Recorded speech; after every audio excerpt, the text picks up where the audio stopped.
YSR Congress party తరపున గత ఎన్నికల్లో గుంటూరు నుంచి పోటీ చేసినటువంటి మోదుగులకి అట్లాగే గెలిచింది అప్పుడు గల్లాజేదు ఓడిపోవడానికి కారణమైంది పోస్టల్ బ్యాలెట్ల విషయంలో కౌంటింగ్ వేయలేదు, దాని మీద సీల్ లేదన్నటువంటి నెపంతో ఆపేసేయడం వలన మేము దెబ్బతిన్నాం అంటూ అప్పుడు మోదుగుల వేసిన పిటిషన్.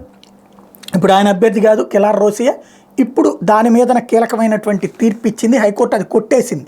గత లోక్సభ ఎన్నికల్లో గుంటూరు నుంచి గల్లాజేదు ఎన్నికను సవాల్ చేస్తూ వైఎస్ఆర్సీపీ అప్పటి అభ్యర్థి మోదుగుల వేణుగోపాల్ రెడ్డి దాఖలు చేసిన ఎన్నికల పిటిషన్ హైకోర్టు బుధవారం కొట్టేసింది.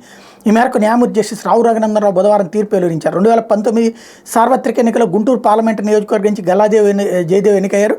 ప్రత్యర్థిగా నిలిచిన మోదుగుల వేణుగోపాల్ రెడ్డి అతి స్వల్ప ఓట్ల తేడాతో ఓడిపారు.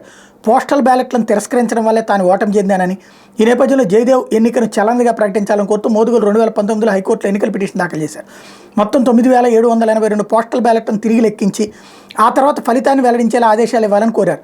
అట్లాగే గుంటూరు పార్లమెంటు నియోజకవర్గ పరిధిలోని 13వ పోలింగ్ స్టేషన్లో ఓట్లను కూడా తిరిగి లెక్కించేలా ఆదేశాలు ఇవ్వాలని అభ్యర్థించారు. వ్యాజ్యం మీద న్యాయమూర్తి జస్టిస్ రావు రఘునందనరావు సుదీర్ఘ విచారణ జరిపారు. ఫారం 13B కవర్ మీద పోస్టల్ బ్యాలెట్కి సంబంధించిన సీరియల్ నెంబర్ పొందుపరచనందున అలాంటి బ్యాలెట్లను తిరస్కరించడం ఎంతమాత్రం సరికాదే మోదుగులు హైకోర్టుకు వివరించారు. సీరియల్ నెంబర్ పొందుపరచాల్సిన బాధ్యత రిటర్నింగ్ అధికారికి సంబంధించిన సిబ్బంది బాధ్యత అని ఆయన చెప్పారు. రిటర్నింగ్ అధికారి సిబ్బంది చేసిన తప్పుకు తాను మూల్యం చెల్లించాలనడం ఎంతమాత్రం సరికాదని విన్నవించారు. ఇరుపక్షాల వాదనలైన న్యాయమూర్తి మోదుగుల వాదనను తోసిపుచ్చారు. కేంద్ర ఎన్నికల సంఘం జారీ చేసిన సర్క్యులర్ ప్రకారం ఫారం 13Bలో పోస్టల్ బ్యాలెట్ సీరియల్ నెంబర్ పొందుపరచకపోతే దాన్ని తిరస్కరించవచ్చని స్పష్టంగా ఉందని చెప్పారు.